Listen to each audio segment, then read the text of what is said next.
Depois do diagnóstico de um câncer de cabeça e pescoço, o próximo passo é fazer exames para avaliar a extensão da doença. Seja um exame direto, por um exame físico ou laringoscopia, seja os exames de imagem, eventualmente alguns exames até mais sofisticados. Na doença precoce, ou seja, na doença pequena confinada ao órgão da cabeça e pescoço, o tratamento cirúrgico ou radioterápico oferece taxas de cura acima de 90%.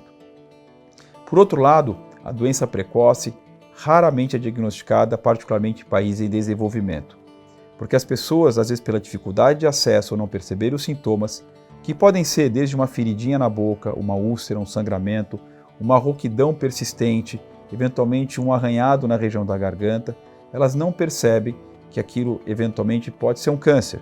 E o tempo passa até essa lesão, esse tumor ficarem maior e aí sim procurarem o serviço médico. Então, a maioria das pessoas, infelizmente, não aparece com uma doença tão precoce. Elas aparecem com uma doença chamada localmente avançada, ou porque o tumor já atingiu alguns centímetros de tamanho, ou porque ele já chegou nos gânglios, nos guardiãs linfáticos da região aqui do pescoço. Para esse grupo de pacientes, que representa a maioria, os tratamentos também melhoraram. Eles envolvem muitas vezes uma combinação de tratamentos, muitas vezes rádio e quimioterapia, de forma concomitante, às vezes quando o tumor é muito grande, quimioterapia antes, para diminuir o tumor e depois a rádio e a quimio fazerem a parte do tratamento, ou muitas vezes o primeiro tratamento pode ser cirúrgico, e dependendo do resultado da cirurgia, uma necessidade de complementação de radioterapia com ou sem quimioterapia. O fato é que na doença localmente avançada, os pacientes ainda podem ser curados, mas a taxa de cura ela cai de 90% para menos de 70% a 60%.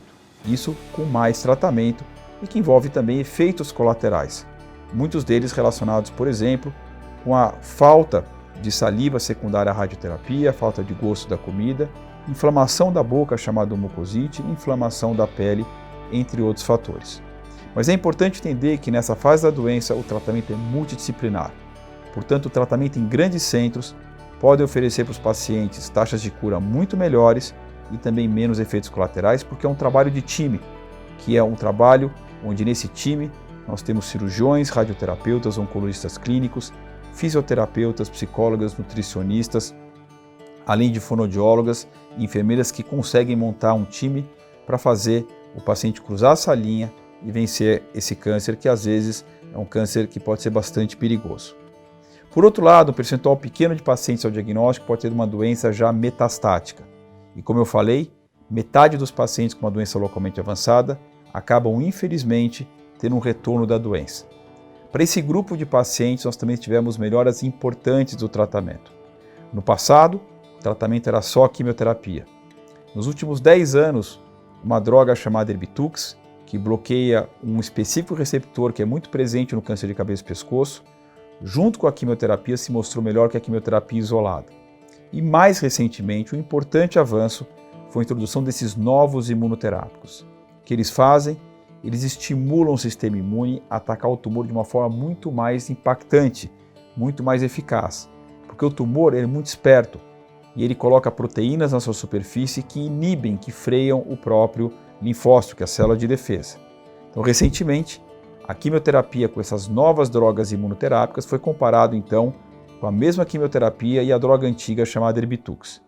E nesse estudo importante, que foi há poucos anos apresentado, mostrou-se que essa nova combinação consegue melhorar a sobrevida dos pacientes, em alguns casos induzir respostas completas e extremamente duradouras, como a gente vê na nossa clínica.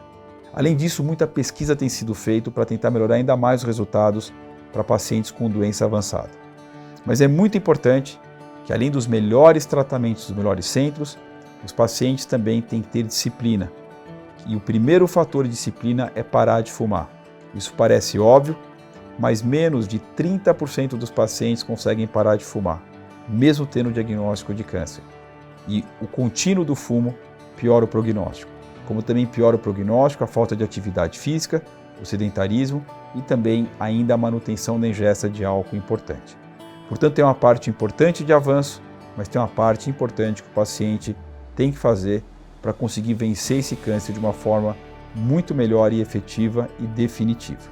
Aproveite os nossos canais os canais do Vencer o Câncer, para que a gente consiga oferecer para vocês o maior grau de informação possível, não só dos tumores de cabeça e pescoço, mas de outros tantos tumores que são importantes, tanto para homens quanto para mulheres.